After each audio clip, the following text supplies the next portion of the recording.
Incluso batieron la marca del Apolo 13. Vamos a hablar con Pablo Servidia, que es ingeniero electrónico, pero es integrante del equipo de control de orientación de la misión Atenea de la CONAE, que es la Comisión Nacional de Actividades Espaciales. Hola, Pablo. Hola Diego, buenas tardes. Muchas gracias por el llamado y por el interés en este tema, que creo que nos está atrapando a todos por lo singular que es, ¿no? Y efectivamente, hablando del cordón umbilical, en este momento o en poco tiempo se va a cortar la comunicación con la Tierra y de alguna manera, bueno, también quedan bloqueadas todas las emisiones de radiofrecuencias de la Tierra porque la Luna queda evidentemente interponiéndose.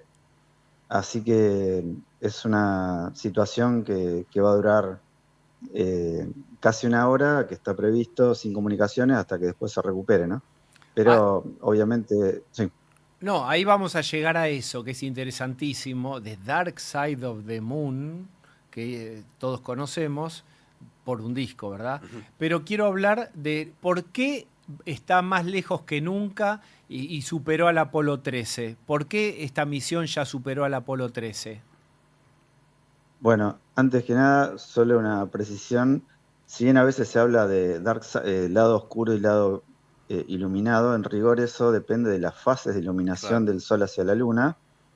Más bien deberíamos hablar de la parte lejana y la parte cercana, ¿no? Ahí está, Ahora mirá. están por ver la parte lejana de la Luna y nosotros la parte cercana es la que nosotros siempre vemos, ya sea que esté en forma iluminada o no iluminada, ¿no? Pero pará, No pará. depende. La rotación de la Luna con respecto a la Tierra, ¿que hay una cara como que nunca gira hacia nosotros? Exacto, hay una cara que siempre nos ve y otra que siempre nos da la espalda, por así decir. Y no solo eso, sino que son muy diferentes. Es algo muy singular el proceso de formación de la Luna y el impacto que ha tenido de diversos cuerpos como meteoritos, que han hecho que la corteza del lado lejano sea más gruesa que la del lado cercano y los minerales que tienen son también muy diferentes. En el lado cercano se ha generado, por tener una corteza más fina, la erupción de volcanes, lo cual ha generado los mares de lava, aunque ahora secos, pero que se pueden ver desde la época de Galileo, que los descubrió. En cambio, al lado lejano no, es diferente, por eso es tan particular llegar al lado lejano y poder verlo, y más todavía verlos desde más lejos, y ahí respondo, como lo va a hacer esta misión a 7.500 kilómetros, comparados contra los 115 kilómetros aproximadamente de altura que tenía el orbitador que tenía la misión Apolo. O sea, es una distancia que permite ver también los polos. Al estar más lejos, uno tiene una perspectiva que le permite ver los polos y también el terminador completo. El terminador es la línea que traza la diferencia justamente entre la parte oscura y la parte iluminada, que como dijimos antes, se puede ver tanto en la parte cercana como en la lejana, pero ahora lo están viendo en la parte lejana, que con ojos humanos es algo, digamos, maravilloso poder ver, y además, de alguna forma, están oficiando un poco de geólogos porque si están siguiendo la transmisión hablan de si el terminador permite ver el cráter de color marrón o verde, o bueno, esos colores que reflejan los minerales que están en esos cráteres y que van a ser tomados con fotografías de muy buena calidad, de alguna forma hacen que se esté haciendo ciencia ahora mismo en tiempo real, ¿no? Al observar eso, y por eso es tan singular verlo de esta perspectiva. Hablamos con Pablo Servidia sobre que en este momento está por entrar la cápsula o la nave, nos va a corregir Pablo, en la parte eh, al que no hay acceso habitualmente, que no tiene comunicación. ¿Ya entró Pablo? Todavía no, yo lo estoy siguiendo y todavía están teniendo comunicaciones. En este momento apagué el audio, pero todavía se ve que hay video, eh, más allá de que varía muy poco, pero entiendo que todavía no ingresó, pronto va a ingresar. y se va a ver también en un momento que no, digamos, no sabemos exactamente cuál es, pero desde las ventanas los astronautas ya lo han visto, y es que en una misma imagen va a quedar tanto la Luna como la Tierra. Es una imagen que se va a ver y seguramente va a ser la imagen de mañana, o sea, que va a aparecer seguramente en las portadas, pero sería la imagen que permite ver en primer plano a la Luna y detrás la Tierra, ¿no? ¿Qué tal, Pablo? Pablo Manzotti te saluda, ¿cómo estás? ¿Qué tal? Bien. ¿Qué tal, Vos, Pablo? en esta comparación con el Apolo 13 es la misión, corregime vos si me equivoco, pero es la misión fallida digo en parte, porque fueron los que no pudieron alunizar y después casi que no pueden regresar, pero al final terminan regresando y por eso la distancia, ¿no? Porque tienen que dar una vuelta, ellos no alunizan y dan una vuelta a la Luna. ¿Qué es por una cuestión de órbita, que esta es más lejana o hacen una trayectoria diferente?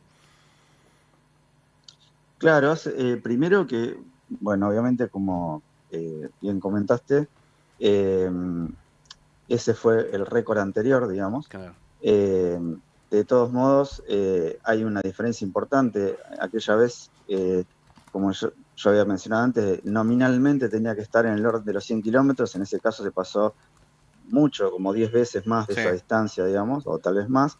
Ahora estamos hablando de casi 8.000 kilómetros, ¿no? Mucho más, otro orden de magnitud, digamos, ¿no? De claro, distancia. De todos modos, acá la diferencia principal es que ya está programado que sea así, claro. y este flyby es algo que en el caso de las misiones Apolo estaba pensado como una maniobra de emergencia, y en este caso se planeó así desde el comienzo por una cuestión de evaluar primero los sistemas de soporte vital, Sí, como, digamos, por ejemplo, todo lo que sería alimentación, resistencia a las condiciones de radiación.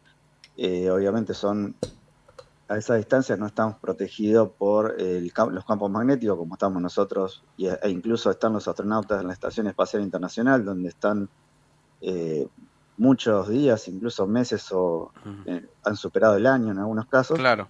Y bueno, entonces hacen comparaciones y se toman muestras de saliva, etcétera, como para poder registrar las anomalías que pudiera haber, o las diferencias más bien que pudiera haber en el comportamiento del organismo en esas condiciones, y todo lo que sean los sistemas de soporte vital. Antes habían dicho la diferencia entre cápsula y nave. Bueno, si consideramos la cápsula, lo que contiene a los astronautas, Ujú, la nave tiene otros servicios, por claro, ejemplo la propulsión. En este caso es el módulo de servicio, o el módulo de servicio europeo se llama, porque fue hecho por la empresa Airbus. Esta misión tiene cooperación desde el principio, desde los protocolos Artemisa. Hay propulsores que están siendo utilizados ahora mismo para controlar la órbita, que fueron hechos por Europa. El propulsor principal, sin embargo, es uno reutilizado del Shuttle, o sea, ujú. no solamente es el mismo diseño, sino que se tomó un motor, Ah, mira, creo que del Atlantis, si no me acuerdo mal, y se está reutilizando. En esta misión son motores que estaban pensados para ser reutilizados muchas veces, entonces hay todavía para Artemis, creo que 3 y 4 seguramente se sigan utilizando esos motores, hasta que en algún momento, bueno, se reemplazarán por otros más potentes tal vez y de nuevo diseño. La última tiene que ver, para Pablo Servidia, con el regreso. ¿Cómo vuelve esa nave? ¿Cómo se vuelve a tierra? Bueno, en principio regresa naturalmente, podemos decir. La idea del flyby claro. es que primero uno se aleja de la Tierra y claramente si uno tira un objeto a cierta distancia hacia la Tierra, cae a la Tierra, ¿no? Pero si uno se realiza ese experimento desde una distancia cada vez más lejana de la Tierra, digamos, y se va acercando a lo que se sale de la esfera de influencia de la Tierra y se ingresa a lo que se llama la esfera de influencia de la Luna, va a haber un punto que va a empezar a caer hacia la Luna, ¿no? Eso significa que la aceleración gravitatoria en cercanías de la Luna es la que domina. En este momento, la nave está utilizando ese empuje, ese arrastre que le da la fuerza gravitatoria de la Luna al haberse pasado, Claro, porque pasa por detrás. claro. Esa fuerza gravitatoria la hace volver a unos 40.000 kilómetros por hora, serían 11 kilómetros por segundo más o menos, la hace volver con una velocidad tal que garantiza que va a volver a la Tierra, y no solo eso, sino tal es la precisión que logran las condiciones de navegación y ajustes orbitales, que va a caer en un sitio que está predefinido. En general, como ha sido el caso de la etapa superior del SLS, suele ser en el Pacífico. Entiendo que también va a ser este el caso, no lo sé exactamente, pero en principio está previsto entonces que vuelva por la propia fuerza de gravedad e interacción que hay entre los campos gravitatorios de la Luna y de la Tierra. Sería la respuesta más directa a eso, a esa pregunta. Pablo, te quiero agradecer esta conversación. No, muchas gracias, Diego, y bueno, también mencionar que también fue parte entonces el satélite Atenea de del primer tramo, que ya está digamos, en como órbita, dijimos ¿verdad? antes. No, ese ya, lo que iba a decir es que ya retornó, porque justamente tenía un arco más corto, digamos, iba solo hasta 73.000 kilómetros, acá estamos hablando de más de 400.000 kilómetros. Claro. Por lo tanto, la distancia está asociada técnicamente a lo que es el semieje mayor que definió Kepler, tiene relación con ese periodo orbital o el periodo de transcurso de esa órbita. Y en el caso entonces de la nave Atenea, podemos llamarlo ese vuelo suborbital, porque justamente no llega a órbita, sino que vuelve e impacta, llevó aproximadamente 24 horas, y bueno, obtuvimos datos muy valiosos también que todavía se siguen procesando. Pablo, muchísimas gracias. Muchas gracias a ustedes. Hasta luego. Pablo Servidias, ingeniero electrónico, integrante del equipo de control de orientación de la misión Atenea de la Comisión Nacional de Actividades Espaciales. Now.